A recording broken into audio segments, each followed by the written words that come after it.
સ્થાનિક સ્વરાજ્યની ચૂંટણીને લઈને તૈયારીઓ તેજ થઈ છે ત્યારે રાજ્ય ચૂંટણી પંચે ચૂંટણી અધિકારીની જાહેરાત કરી અને ચૂંટણી અધિકારી નાયબ ચૂંટણી અધિકારીના નામની જાહેરાત થઈ છે। તમામ જિલ્લામાં બંને અધિકારીની નિમણૂક કરાઈ આ મહિનાના અંતે ચૂંટણી જાહેર થાય તેવી પણ શક્યતા છે।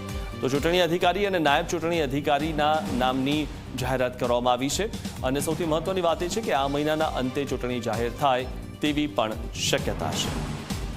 તો આ મહિનાના અંતે જાહેરાત થશે। આ વિશે વધુ માહિતી મેળવી અમારા સંવાદદાતા હિતલ પારેખ પાસેથી। હિતલ, જે રીતે સ્થાનિક સ્વરાજ્યની ચૂંટણીને લઈને તૈયારીઓ તેજ થઈ છે અને આ મહિનાના અંતે ચૂંટણીની જાહેરાત થાય તેવી પણ શક્યતા જોવા મળી રહી છે, શું વધુ માહિતી?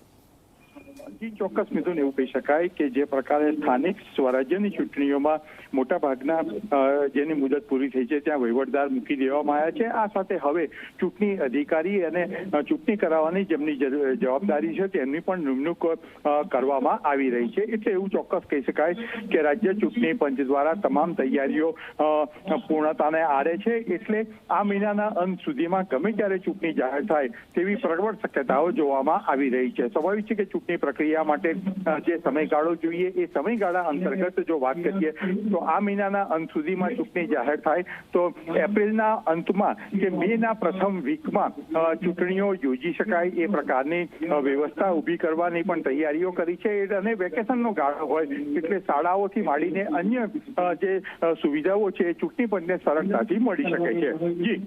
જી, આભાર હિતલ, માહિતી આપવા બદલ।